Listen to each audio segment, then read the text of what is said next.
오늘 말씀은 두아디라 교회에 주신 편지입니다. 7교회에 보낸 편지를 보고 있는데 두아디라 교회의 특별함은 가장 편지의 내용이 길다는 겁니다. 어떤 의미이겠습니까? 칭찬도 많고 책망도 많이 받았다는 것입니다. 그래서 인디 두아디라 교회에 보낸 편지에서 소개하고 있는 우리 하나님의 아들이신 주님에 대한 모습은 아주 특별합니다. 두아디라 교회를 향해서 편지를 쓰시는 주님은 이런 분이다 라고 묘사하는 것은 어떤 분으로 묘사하고 있나요? 우리 18절 함께 같이 읽어보겠습니다. 두아디라 교회의 사자에게 편지하라. 그 눈이 불꽃 같고 그 발이 빛난 주석과 같은 하나님의 아들이 이르시되. 우리 주님 하나님의 아들을 어떻게 표현하냐면 그 눈이 불꽃 같으신 분이다, 그 발이 빛난 주석과 같은 분이시다라고 말씀하고 있습니다. 주님을 그 눈이 불꽃 같고 그 발이 빛난 주석 같은 분으로 소개하는 것은 어떤 의미가 있는 것일까요? 주님이 불꽃 같은 눈으로 우리를 보신다는 거예요.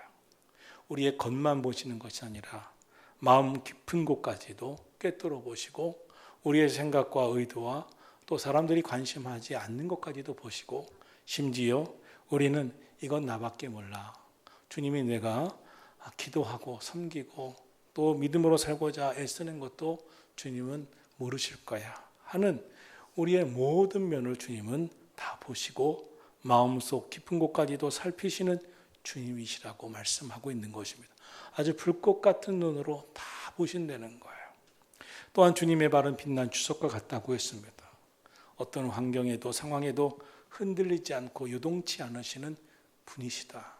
아주 견고한 분이 주님, 그 견고하신 분이 불꽃 같은 눈으로 아주 깊은 것까지도 통달하시는 분이 지금 두아디라 교회 교인들을 지켜보고 있다고 말씀하고 있습니다. 이것은 두아디라 교회 교인들에게만이 아닙니다. 오늘 우리에게도 주님은 불꽃 같은 눈으로 보시고 또 주석 같은 발로 서 계셔서 우리 주님 우리가 의지하기에 든든하고, 또한 주님이 우리를 보실 때 우리를 어떻게 보시는지 우리에게 보여지는 부분만 아니라 보여지지 않는 부분도, 또 나만 알고 있는 힘들고 외롭고 괴로운 부분도 주님은 다 아시고 우리를 보살펴 주시는 주님이라고 하는 말씀입니다. 사랑하신 성도 여러분, 오늘도 믿음으로 살아가는 저와 여러분의 삶에 우리가 낙심치 않을 것은 하나님이 우리를 누구보다 잘 아신다는 거예요. 또한 우리가 하나님의 말씀 앞에 든든히 서야 하는 것은 주님이 불꽃 같은 눈으로 우리를 보시고 평가하시기 때문에 하나님 아버지 앞에 주의 뜻과 거리가 있는 삶이 아니라 주님의 뜻에 합당한 삶을 사는 우리 모두가 되어야 한다는 것을 깨닫기를 축원합니다. 먼저 두아디라 교회의 불꽃 같은 눈으로 보시는 주님이 칭찬하신 것입니다. 칭찬을 보면 이렇게 말씀합니다. 내가 내 사업과 사랑과 믿음과 섬김과 인내를 아노니라고 했습니다. 주님이 다 아신다는 거예요. 불꽃 같은 눈으로 보시니까 주님은 다 아신다는 거예요. 너희가 어떻게 신앙생활을 하는지, 어떠한 사랑의 섬김을 하는지, 어떻게 믿음으로 살고자 애쓰는지, 너희가 어떻게 인내하면서 오늘도 견디고 있는지를 주님은 다 아신다는 것입니다. 그래서 무엇을 칭찬할 만한지, 어떤 것을 책망해야 하는지 주님이 다 아신다는 거예요. 즉 하나님 앞에, 우리 주님 앞에 숨길 게 없다는 거예요. 그러므로 신앙생활은 주님 앞에 서서 진실해야 합니다. 주님 앞에 진실되게 하나님의 말씀과 주의 PT의 나를 비추어서 회개에 문제가 있을 때 진심으로 회개해야 문제의 열쇠가 되는 것이고, 진실한 마음으로 믿음으로 서야 되는 것이고, 진실한 마음으로 우리의 마음을 다해 하나님, 내 하나님 말씀대로 살고자 하나 말씀대로 살지 못하는 연약함이 있습니다. 진실하게 날마다 주님 앞에 매달려 기도하는 신앙생활을 해야 하는 줄로 믿습니다. 그럼 이 말씀, 주님이 칭찬하신 말씀 한번 볼까요? 19절 말씀입니다. 다 같이 보겠습니다. 내가 내 사업과 사랑과 믿음과 섬김과 인내를 아노니 내 나중 행위가 처음 것보다 많도다. 두아디라 교회 교인들에게 주님이 보시는 것은 그들의 사랑입니다. 그들의 믿음입니다. 섬김입니다. 오래 참음입니다. 놀라운 칭찬입니다. 너희의 그 사랑하는 마음을 나는 칭찬해 주고 싶다. 너희의 믿음을 너무나 잘 안다. 너희가 어떻게 이 박해 시대에 어떻게 믿음으로 살려고 하는지 잘 안다. 특히 이 두아디라 지역에는 제우스 신이 있죠. 제우스의 아들 신이 되는 아폴로를 섬기는 신전이 강했습니다. 또 로마 시대이기 때문에 로마 황제를 섬기는 그 신앙이 있었습니다. 그런데 두아디라 교회는 그런 우상 숭배가 활발한 곳에서 우리 주님 섬기고 예수 믿는 믿음으로 살고자 힘썼다는 거예요. 난 너희의 믿음을 잘 알고 있다. 너희가 하나님 앞에 섬기는 그 마음, 인내하는 마음을 잘 알고 있다. 그런데 뭐라고 말씀하시냐면, 그런데 내가 너무나 잘 안다. 그런데 너희의 나중 행위가 처음 것보다 많도다. 무슨 말씀입니까? 처음 믿음 생활 잘하다가 믿음이 꼬꾸라지고 주저하는 사람들도 많습니다.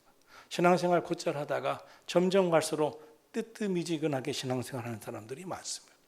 너희는 나중 행위가 처음 것보다 많도다. 점점 믿음이 뜨거워졌다는 거예요. 점점 신앙생활을 뜨겁게 하나님 기쁘시게 했다는 거예요. 믿음 생활이 점점 나아졌고 훌륭해졌다는 거예요. 그렇게 영적인 핍박이 있고 신앙생활이 어려운 환경 속에서도 믿음이 더 좋아졌다는 거예요. 오늘 저와 여러분이 한번 돌아보셔야 됩니다. 나는 믿음의 전성기가 언젠가. 오늘이 믿음의 전성기고, 그리고 내년이 또 전성기가 될 것이고, 나는 또 후년이 전성기가 될 것이고, 죽기 직전이 최고의 전성기였다가 하나님 나라 갈 것이다. 그러시기를 축원합니다. 내 믿음의 전성기는 초등학교 때였어요. 초등학교 때 열심히 믿다가 지금은요 그지같이 믿어요. 이러시면 안 되잖아요. 나는 중학교 때요. 나는 고등학교 때, 그렇게 말씀하시는 분들도 있어요. 그런데 두아디라 교회 교인들의 신앙은 나중 행위가 처음보다 더 많았다. 점점 신앙생활이 뜨거워졌다는 거예요. 사랑도 믿음도 섬김도 잠깐 뜨겁게 신앙생활했다가 다시 그 온도가 낮아지는 분들도 많습니다. 그런데 정말 갈수록 뜨거워지는 분들은 많지 않습니다. 점점 믿음이 뜨거워지는 분들은 많지 않습니다. 매일매일 오늘보다는 내일이 믿음의 전성기이신 분들은 많지 않습니다. 여러분이 꼭 그러시기를 축원합니다. 우리 함께 그렇게 신앙생활 하기를 축원합니다. 저와 여러분이 믿음 생활 우리 앞으로 3년 후에도 믿음이 이만큼 성장했네요. 그럼 여러분은 저에게 목사님도 성장하셨네요. 고맙습니다. 이렇게 하고 10년 후에도 서로 믿음이 성장해가는 우리 성도들의 신앙이 되기를 축원합니다. 그런 두아디라 교회였는데 칭찬도 이렇게 받았지만 주님이 불꽃 같은 눈으로 보실 때 책망할 게 있다고 그랬어요. 그래서 책망을 아주 강하게 하십니다. 20절입니다. 같이 보겠습니다. 그러나 내게 책망할 일이 있노라. 자칭 선지자라는 여자 이세벨을 내가 용납함이니 그가 내 종들을 가르쳐 꾀어 행음하게 하고 우상의 제물을 먹게 하는도다. 이세벨은 누굽니까? 북이스라엘의 아합 왕과 결혼한 이방인 출신의 왕비였습니다. 예수님 시대도 등장했던 두로와 시돈, 이스라엘의 북쪽이죠. 지금 레바논 지역일 거라고 봅니다. 그 이스라엘의 북쪽에 위치한 지명의 시돈이 있습니다. 그 지역 출신입니다. 그런데 북이스라엘의 아합 왕 당시에 북쪽의 이웃 나라인 시돈과 그 당시는 정치적으로 평화롭게 지내기 위해서 의도적으로 정치적인 정략 결혼을 많이 했습니다. 우리나라 공주를 몽골도 보내고 또 이 청나라에도 보내고 그러지 않았습니까? 우리나라도 외국에서 또 오고 그러지 않았습니까? 북이스라엘이 그러지 말아야 되는데 바알 우상을 섬기는 그 시돈 나라와 평화롭게 지내기 위해서 정치적인 정략 결혼을 합니다. 그런데 이 이방 여인, 이 시돈의 그 공주였던 이세벨, 정략 결혼을 해서 아합 왕과 결혼한 이 이세벨 왕비가 이 북이스라엘을 완전히 사로잡습니다. 완전히 좌지우지해요.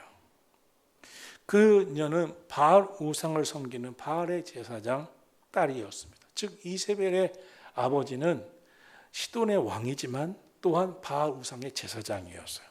그러니까 이중직을 했습니다. 한쪽에서는 왕이었고 한쪽에는 바알 우상의 제사장이었어요. 그 바알 우상을 잘 섬기는 딸 이세벨이 왕비가 돼버린 거예요. 그런데 이세벨이 이스라엘 백성들로 하여금 이렇게 얘기합니다. 여러분, 우리는 하나님 섬기지 않습니까? 하나님 잘 섬기세요. 그렇지만 제가 섬겨왔던 바알 우상도 섬기세요. 종교 혼합 정책을 씁니다. 점점 영적 타락을 가져다 줍니다. 그리고 완전히 백성들을 심각한 혼합 정책으로 영적으로 타락시킵니다. 오늘날도 세상은 이렇게 교회를 향해, 기독교를 향해서 막 강하게 핍박합니다. 교회는 너무 독단적이야. 기독교는 독단적이야. 왜 타협하지 않아? 왜 자기들만 구원이 있다고 말해? 왜 불교는 구원이 없고 다른 종교는 구원이 없다고 말해? 기독교는 너무 독단적이야, 이렇게 말합니다. 그러나 하나님은 유일하신 하나님이십니다. 유일하신 하나님을 믿어야만, 이 땅에 하나님 보내주신 예수 그리스도를 믿어야만 구원을 받는다는 것이 저들이 말하는 독단적이라면 그건 타협할 수가 없는 겁니다. 우리의 신앙은 하나님, 유일하신 하나님만이 우리의 구원자이심을 우리는 믿습니다. 요즘은 사실 한국 교회를 세심하게 보면, 옛날에는 교단만 보면 됐었습니다. 그런데 요즘은 교단 전체가 똑같지가 않아요. 교단 내에서도 각 교회의 신앙이 다릅니다. 장로교면 장로교, 감리교면 감리교, 성교교면 성교교면 그 교회를 봐야 돼요. 신앙이 다 다릅니다. 그 신앙이 보수적이고 정말 개혁적이고 복음적이어야 됩니다. 우리는 복음적인 교회입니다. 오직 하나님만이, 오직 예수님만이 구원이 있음을 우리는 외칩니다. 우리 하나님 말씀 앞에 서야 된다고 말씀을 드립니다. 그런데 두아디라 교회에 제2의 이세벨이 있었어요. 이세벨 같은 여자가 있었어요. 문제는 이 이세벨 같은 여자가 은사를 가졌어요. 특별한 은사를. 스스로 예언자라고 자처합니다. 여러분, 혹시 시중에서나 어디서 은사가 있는데, 은사는 귀한 거죠. 근데 은사 자랑하는 그런 분들, 그것이 부분이 목사든 장로님이든 권사님이든 그런 전사님이든 은사를 자랑하는 분은 사실 좀 이상한 거예요. 은사는 선물입니다. 하나님이 내게 병든 자를 고칠 수 있는 은사를 주셨다면 하나님 감사합니다. 믿음으로 기도해 드리는 것뿐이에요. 하나님이 내게 은사를 주셨으면 그 은사를 하나님을 위해서, 영혼 구원을 위해서, 주의 나라 확장 위해서 아름답게 쓰면 되는 겁니다. 그런데 내가 이런 은사를 가졌느니 이거는 옳지 않은 겁니다. 이것은 올바른 신앙은 아닙니다. 우리 여러분이 분별하는 지혜를 가지시기를 축복합니다. 그런데 이세벨은 자랑하는 사람이었어요. 그러니 사람들이 홀가닥합니다. 특별히 이런 은사를 가진 사람을 보면 하나님의 뜻을 더 잘 알 거라고 착각합니다. 믿음이 더 클 거라고 착각하는 경향이 있습니다. 그러나 은사나 능력은 하나님의 일에 쓰임받는 사역의 한 부분입니다. 그 자체가 믿음이 아닙니다. 믿음은 말씀과 함께 갑니다. 말씀을 더 깊이 알고 말씀을 믿는 믿음이 믿음입니다. 그리고 그 말씀을 믿는 믿음으로 기도할 때 능력은 오는 겁니다. 그런데 사람들은 착각합니다. 은사가 있대. 믿음이 있나 봐. 특별한가 봐. 은사가 있는 것은 귀한 겁니다. 그것은 하나님의 일에 귀하게 쓰이고 겸손하게 쓰고 겸손하게 그것을 통해서 헌신하면 되는 겁니다. 하나님 나라의 확장을 위해서 내가 쓰면 되는 겁니다. 내가 이 은사를 자랑하는 것은 정말 옳지 않은 것입니다. 혹시 여러분 가운데도 은사가 있다고 생각하세요? 나는 방언의 은사, 통변의 은사가 있다, 예언의 은사가 있다, 치유의 신유의 은사가 있다 할 때 여러분 혹시 여러분의 은사가 있으면 겸손하셔야 됩니다. 그리고 그 은사를 자랑할 것이 아니라 하나님 나라 확장과 영혼 구원을 위해 주님의 몸된 교회를 위해서 겸손히 그를 통해 영광, 하나님께 영광 돌리실 수 있는 우리 모두가 되기를 축원합니다. 왜 은사가 소중하고 중요하지만 은사 자랑이 문제가 되냐면 마태복음 7장 22절 이하에 보면 주님이 이런 말씀을 했어요. 주의 이름으로 선지자 노릇하고 주의 이름으로 귀신을 쫓아내고 주의 이름으로 많은 권능을 행하였던 이들에게 내가 말할 것이다. 내가 너희를 도무지 알지 못한다 하리라. 주님의 이름을 이용하면서 귀신 쫓아내면서 내가 이런 능력이 있다 하는 은사 자랑하는 것은 주님이 기뻐하시는 것이 아니라는 거예요. 그래서 18절에서 주님이 불꽃 같은 눈으로 보신다는 거예요. 은사만 본 것이 아니라, 겉만 본 것이 아니라 그 중심, 영적 실상, 영혼의 실상을 보신다는 거예요. 사랑하신 성도 여러분, 어디까지 말씀하시나 볼까요? 23절에 이렇게 말씀합니다. 주님은 나는 사람의 뜻과 마음까지 살피는 자인 줄 알지라. 할렐루야. 주님은 우리의 마음의 뜻과 우리의 마음, 사람의 뜻과 마음까지 살피는 자라는 거예요. 이게 얼마나 중요한 말씀입니까? 그러므로 하나님, 내 마음을 살피실 줄 아시는 주님 앞에 인정받게 하시고, 하나님이 내 생각의 뜻과 마음까지 살피시는데 하나님 못이 합당하게 해 주옵소서. 우리 그렇게 신앙생활하기를 축원합니다. 예수님 당시에 가장 거룩한 사람들은 바리새인이라고 할 수 있습니다. 정말 외형적으로 그들은 외식하는 사람들이라 아주 비판도 받았지만 겉으로 볼 때는 외식하는 자들이었기 때문에 가장 거룩한 사람들이라 지칭을 받은 사람들이 바리새인입니다.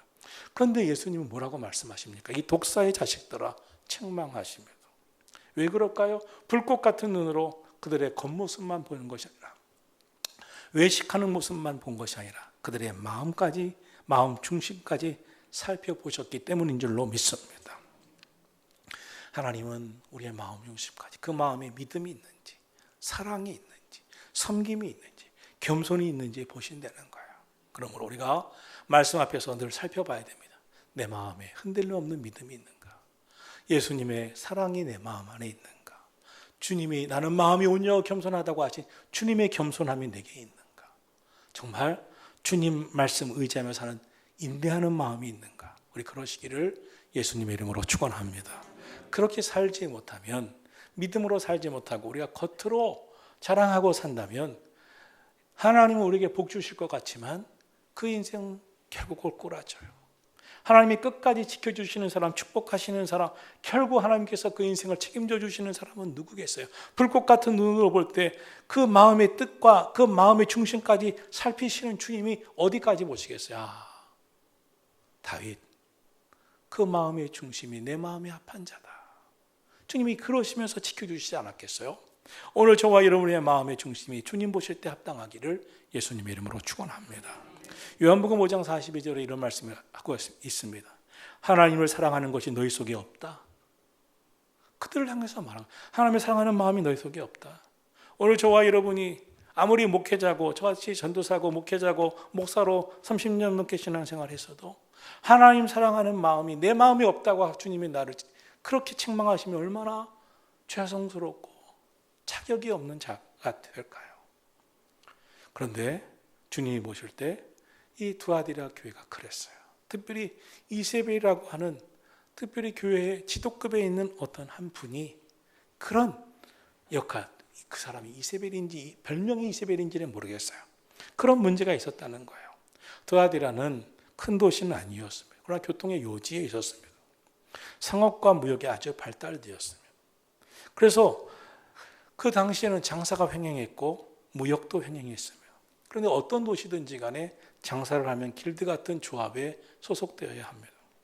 그런 상인 조합에 소속이 되고 무역하는 사람들끼리 모이면 그들은 우상 숭배도 하고 음란한 생활도 하고 세상적으로 어울리고 술과 또 세상 방식으로 어울려야 했습니다. 그런 삶의 모습들은 예수님을 믿는 교인들에게 참 난감하고 어려운 일이었습니다.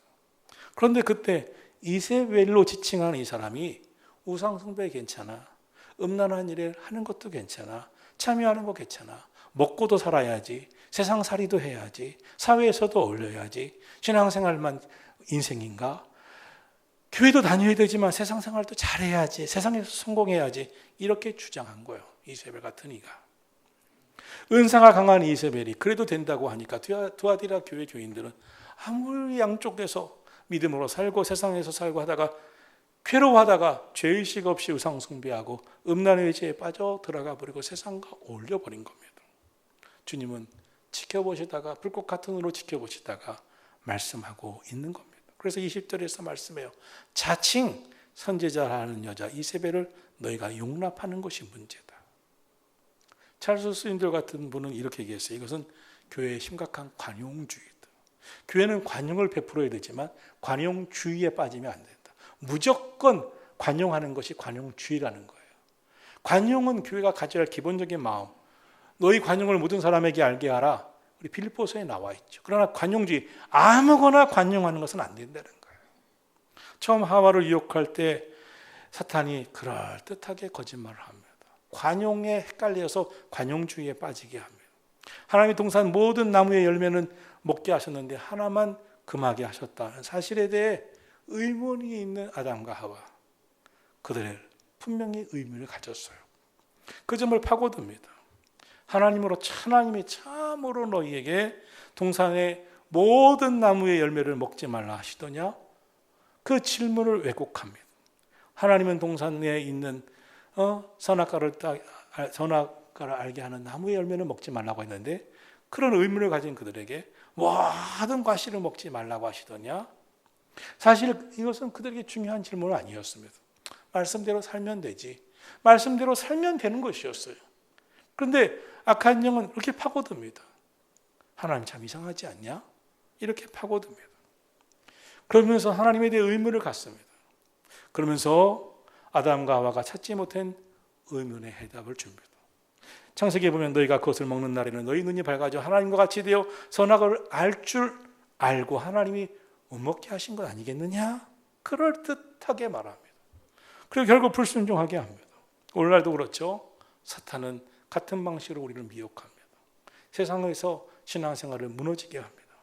두아디라 교회에 주신 말씀을 통해서 우리에게 교훈하시는 것은 세상과 타협하는 것, 관용주의의 죄에 대한 문제를 지금 지적하고 있는 겁니다. 신앙생활은 죄와 세상과 타협하는 것이 아니다. 이세벨은 타협하라고 그랬어요. 두아디라 교회에 타협하라고 그랬어요. 성도들에게 타협하라고 그랬어요. 그러나 주님은 그것을 책망하셨어요. 신앙은 타협하는 게 아니다. 믿음은 관용은 해야 되지만 관용주의에 빠져서 모든 걸 다 분별 없이 관용하는 건 아니다. 그런데 이런 말씀에 대해 두아디라 교회가 맞네, 우리가 타협했네 라고 회개할 줄 알았는데 주님의 뜻과 달랐나 봐요. 그래서 21절에 이렇게 말씀합니다. 21절 같이 보겠습니다. 또 내가 그에게 회개할 기회를 주었으되 자기의 은행을 회개하고자 하지 아니하는도다. 회개하라고 하셨어요. 그러나 상업도 해야 하고 무역도 해야 하고 사회생활도 해야 되고 어울려야 한다는 이유로 교회 안에 은사가 강한 이세벨이 괜찮다고 하니까 회개할 기회도 돌이키지 않아요. 그러자 주님이 다시 엄격하게 말씀을 합니다. 어떻게 엄격하게 말씀하시나요? 22절, 23절 같이 보겠습니다. 시작. 볼지어다 내가 그를 침상에 던질 터이요 또 그와 더불어 가늠하는 자들도 만일 그의 행위를 회개하지 아니하면 큰 환난 가운데 던지고 또 내가 사망으로 그의 자녀를 죽이리니 모든 교회가 나는 사람의 뜻과 마음을 살피는 자인 줄 알지라. 내가 너희 각 사람의 행위대로 갚아주리라. 침상에 던지는데요, 병들어 쓰러지게 만든대요. 그리고 환난 가운데 던진대요. 사망으로 다스린대요. 엄격할 정도의 경고입니다. 주님이 말씀하시면서 꼭 하려고 하시는 말씀은 그 엄격함 속에 악한 영이 성령을 가장하여 은사를 가장하여 미혹하는데 빠져들면 안 된다.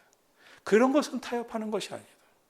주님의 말씀대로 살지 못한 것이 있다면 회개하라, 돌이켜라, 이 말씀인 거예요.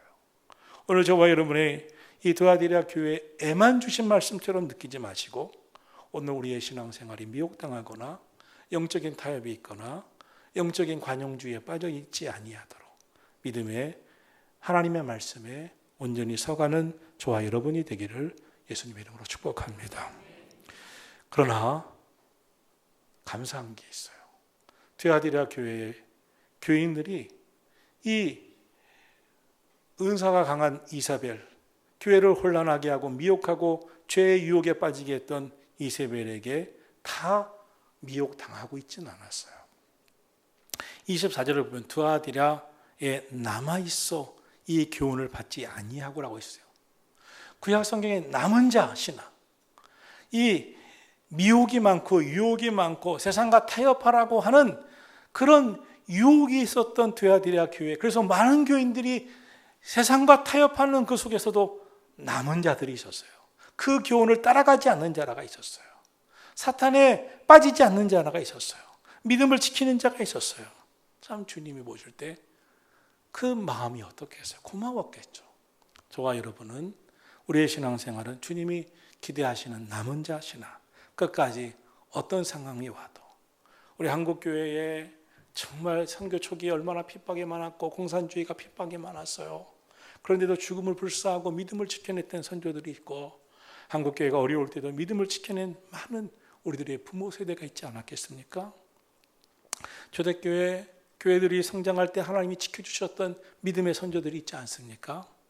우리 교회 성도들이 이 강팍한 이 시대에 그런 남은 자가 되어서 여러분이 주님이 기대하시는 믿음 생활을 꼭 해서 여러분으로 시작해서 여러분의 자손들이 믿음 생활하고 손주들이 신앙 생활하고 우리 주위를 예수 그리스도로 인하여서 정말 믿음의 공동체들을 이루어가기를 주의 이름으로 축원합니다.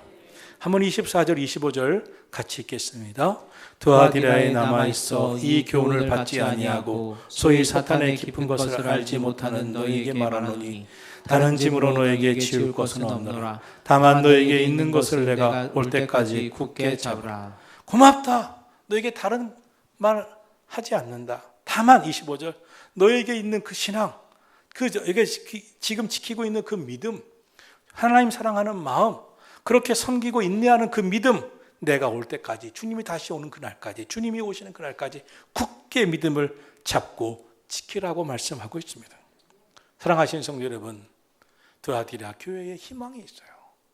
그 가운데 세상의 핍박과 유혹이 많은 그 가운데도 믿음을 지켜내는 교인들이 있었어요. 너무나 감사해요.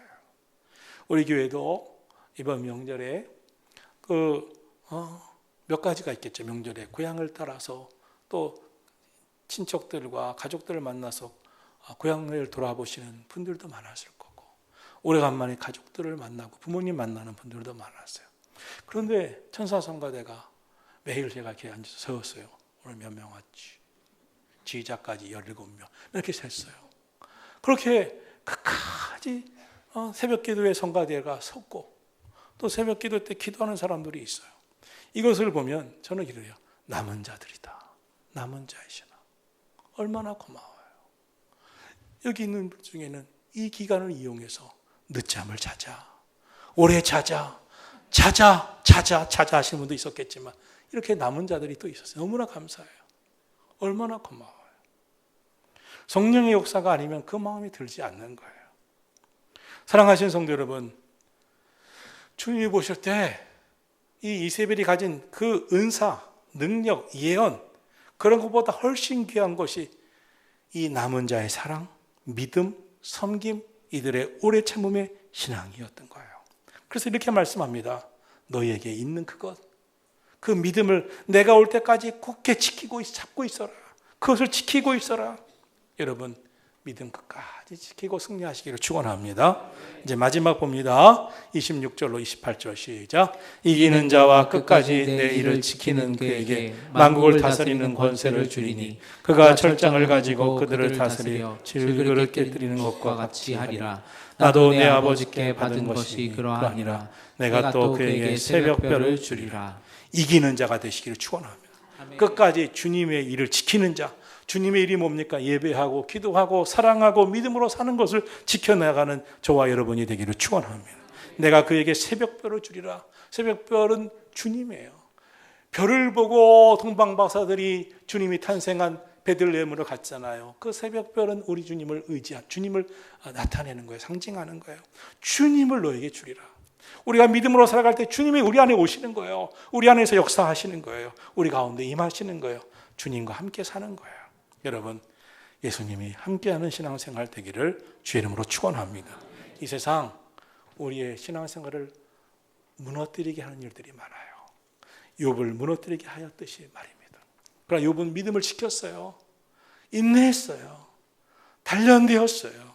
그리고 순금 같은 복을 받았다고 했어요. 저와 여러분도 그런 축복의 주인공이 다 되기를 예수님의 이름으로 축원합니다. 하나님